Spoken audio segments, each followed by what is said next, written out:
Здорово всем, с вами Миша Выплюшка, это канал бывшего осужденного.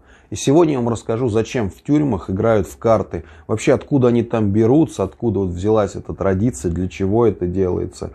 Все, что я вам расскажу, будет основано на моем личном опыте для тех, кто впервые на моем канале. Я человек, который провел 12 лет в местах лишения свободы, 4 сроками, чем я не горжусь ни в коем случае. Здесь я просто рассказываю свой опыт. Кому-то может быть просто интересно, у кого-то может быть родственники находятся там, чтобы какие-то мифы развеять, успокоить, а также чтобы смотивировать людей изменить свою жизнь, как ее изменил я. Я отошел от всего этого, и я за свободную, спокойную, мирную жизнь. Видео не несет никакой пропаганды, агитации. Итак, ребята, в общем, записать этот ролик меня сподвигла ситуация. Есть люди, которые мне периодически пишут в соцсети, ссылки на них, кстати, будут в описании, и задают разного рода вопросы. Некоторые просто там делать нехрен, другие у них родственники там сидят. И вот мне писала девушка, периодически пишет, задает вопросы. В общем, у нее сидит муж, там на самом деле мутная история, непонятно, как они познакомились, то ли до того, как его закрыли, то ли, скорее всего, уже в момент, когда он сидел там через интернет и так далее. Я как-нибудь сделаю ролик, расскажу о заочницах. Если вам это интересно, да, о тех девушках, которые связывают свою жизнь там с арестантами, да, зачем они общаются с ними, как их зэки затягивают там в зоны, прибалтывают, вы обязательно напишите в комментариях. Я по этому поводу сделаю ролик, полный отчет, весь расклад. И не забываем ставить пальцы вверх, подписываться на канал. Это несложно, это бесплатно. Я плюха договорился. Итак, в общем, она пишет, что он у нее постоянно под разными предлогами просит большие суммы денег. Там уже дошло до $500 000 общая сумма, общая касса. Срок у него большой. И там, под разными предлогами. И я думаю, что он играет в карты. Потому как, такие большие деньги там просто тупо некуда деть, если, конечно, тебя их просто не вымогают. Смотрите, если что, ролик на канале у меня «Вымогательство в тюрьмах». Я предлагал ей это прекратить. Я, так сказать, в силу своего опыта мог бы поговорить с данным человеком, либо с теми, кто там, так сказать, у руля в этом лагере, потому как телефон есть, но она не захотела этого сделать. Да ладно, это, в общем, ее дела. Но почему я думаю, что он играет? Дело в том, что очень часто такое происходит. Если, допустим, человек играет, проигрывает большие суммы, естественно, он не будет звонить и сказать: я проиграл здесь в карты, дай мне денег. Да, это такой прокатит один раз. Второй раз уже ему скажет: так, слушай, мы же тебя спасли уже один раз, твою жопу, да? Что ты опять сел, все, иди нахуй, разбирайся сам. И поэтому люди врут под разными предлогами и так далее. Давайте вкратце вообще, кто такие там игровые и зачем они играют в карты. Самый короткий, простой ответ, зачем там играют в карты, это, потому что скучно. За игрой время летит. Я в карты сам тоже играл, когда находился там первые 2 срока. Потом, в силу того, что там произошли изменения, зону стали зажимать, и я перекрасился, да, в другого, скажем так, в другой разряд осужденных, касту ушел.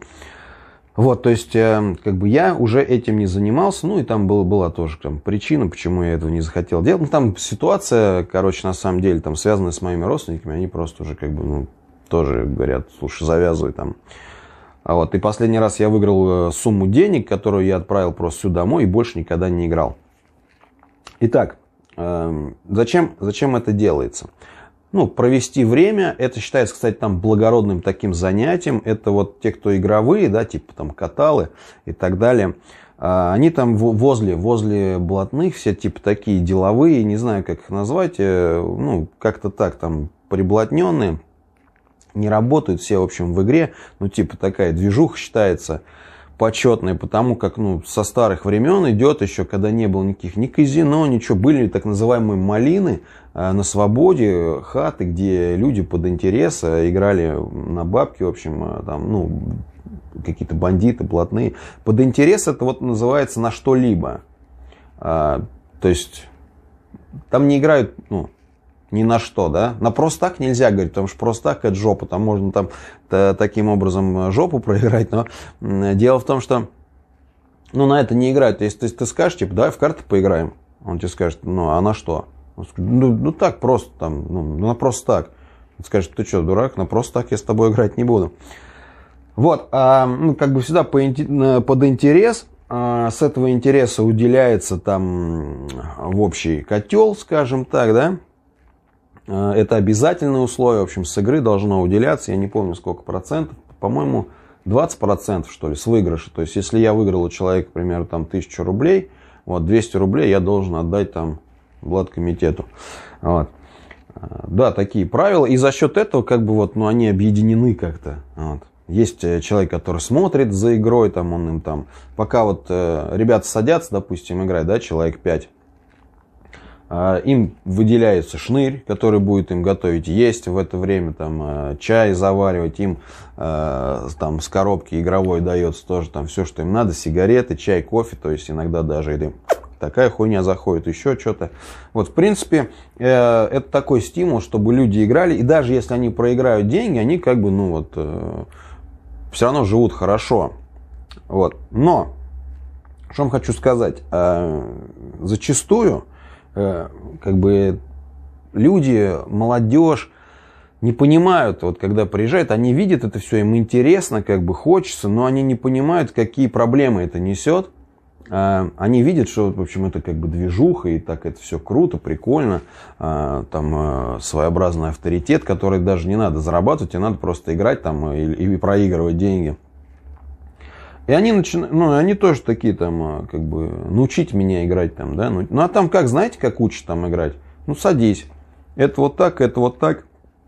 Понял, да, что, сели, проиграл, все, смотришь, он уже 10 тысяч там проиграл, вот первый урок. Ну, суть объясняют, как играть дальше, думай сам, в общем. И в мою бытность как бы сидели все вместе, и первоходы, и второходы. Вот, и в общем, то есть те, кто неоднократно сидевшие там, судимые, они, естественно, лучше играли, чем первоходы, и прикатывали, прибивали. Я видел, достаточно большие суммы разыгрывались. В общем, я помню, у меня просто товарищ там был за игрой, вот, рулил, и как-то раз у нас по общей игре, короче, на бараке разыгрался за месяц 1 миллион. Вот, ну, в общем, оборот 1 миллион. А это, на секундочку, был 2007 год в Рязани, тюрьма, представляете? Ну, просто очень много сидело москвичей, и был там один такой товарищ, здесь недалеко от меня живет, куда-то пропал со связи. Он спокойно мог проиграть 200 тысяч, с непоколебимым лицом встать, сказать, давай куда перевести. Тогда не было там Киви, кошельков, еще что-то там банковским вот, ну, переводом там, из города в город, там, Western Union, почтовым. Брал этот, короче, адрес и возвращался через полчаса и говорил, все, играем дальше, я рассчитался. Вот таким людям разрешали играть.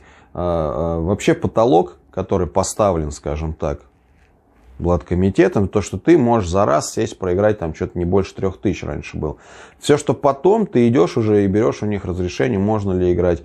То есть этот потолок, в принципе, существует нормально.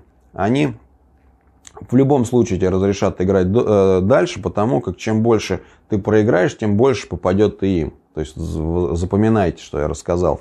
То есть человек, который проиграл, выиграл, он уделяет как бы этому, в общее вот в это, да. Потом, как я вам расскажу, что такое фуфлыжники. Про фуфлыжников надо делать отдельный ролик, то есть те, кто не отдали долги, да. Если вы думаете, как бы, что раньше, возможно, и было, что опускали, если долг не отдашь. В мою бытность этого не было, но я еще раз повторюсь, это надо делать отдельный ролик про то, что они делают, как они выкручиваются из этих ситуаций. В общем, если ты, ну, как бы, есть, да, те, кто и даже не сидел никогда, но по-любому там слышали, карточный долг это святой, типа там, за забором. На самом деле, да, так и есть, и если ты его не отдашь, будут пиздецкие проблемы, но вот в ролике про фуфлыжников я вам как-нибудь расскажу, как они сейчас бегают к администрации или еще что-то, и как менты за них вопросы решают, как это происходит сейчас. Сейчас, конечно, все там поменялось. В общем, вот так. Самый большой проигрыш, который я видел, однажды у нас человек в камере проиграл 1 миллион сигарет. Если учесть, что даже одна сигарета стоит 5 рублей, это 5 миллионов. Интересная история. В общем, ну, я вообще спал в этот момент. И смотряга за камерой, короче, тоже спал. То есть они вот так по беспределу взяли, там разыграли эту огромную сумму. Но в итоге это закончилось тем, что человек, который у него выиграл, он его еще раз там давай садимся, короче, и ему специально проиграл, чтобы сумма была гораздо меньше. Вот это называется отпустить по игре. Карты, кстати, делают там сами, карты запрещены. По каким-то причинам нет шестерок в колоде, а когда играют 21. И, кстати, пока не забыл, ребят, если вы хотите знать по этой теме больше, у меня есть закрытый телеграм-канал, где я рассказываю гораздо более интересные вещи, которые не могу рассказать здесь. Как получить доступ к этому контенту, смотрите в видео, инструкции по ссылке в описании. Что вам еще рассказать, ребят? Это запрещено, и за это сажают в изолятор, поставят на профучет, то есть личное дело у зэка будет написано.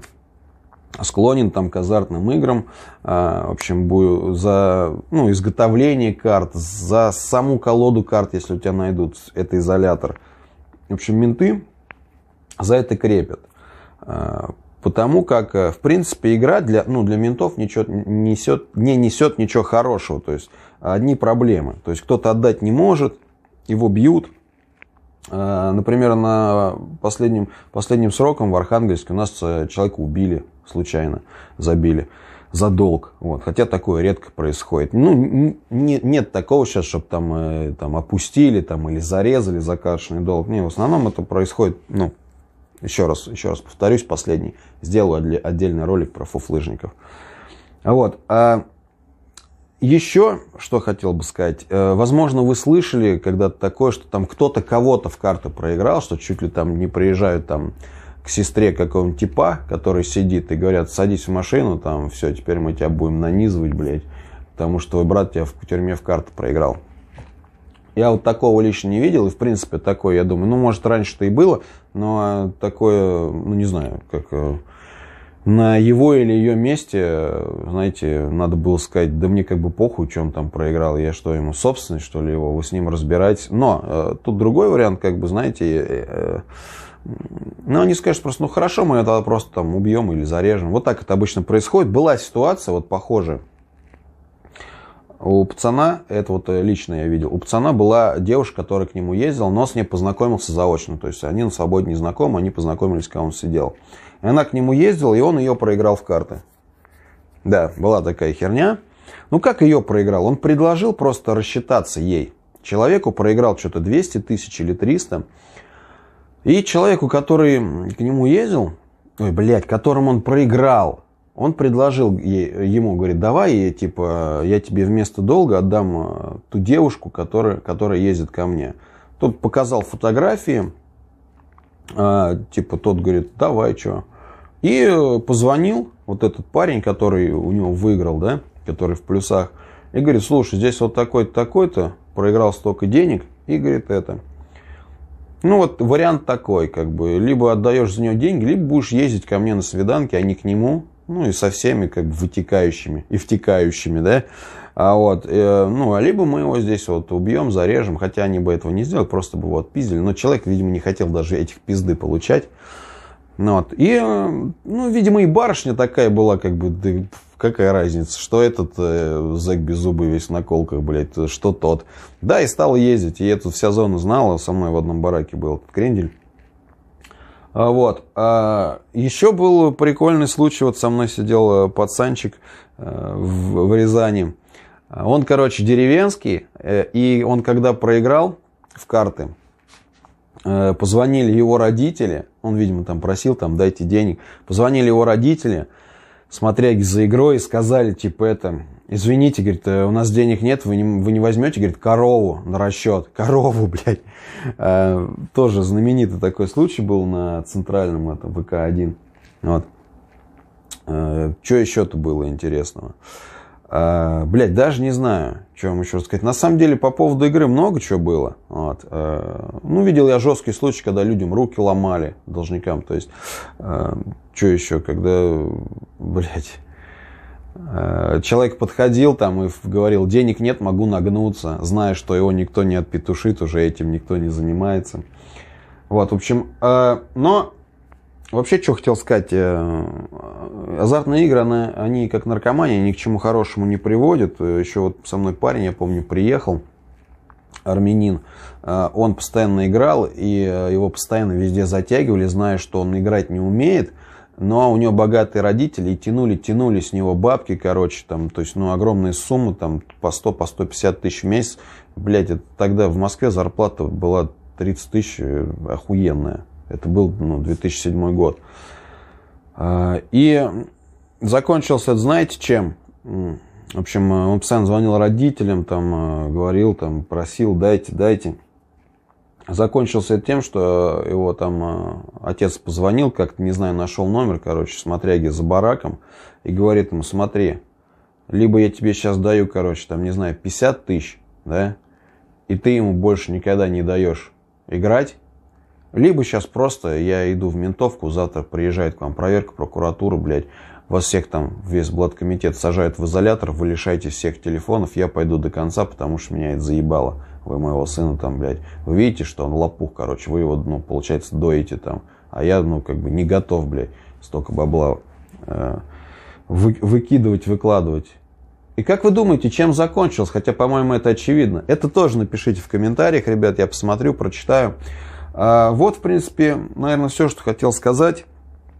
Затягивают. Получается, вот подводя итог кратко, там играют в карты, есть каталы, и в основном это происходит так.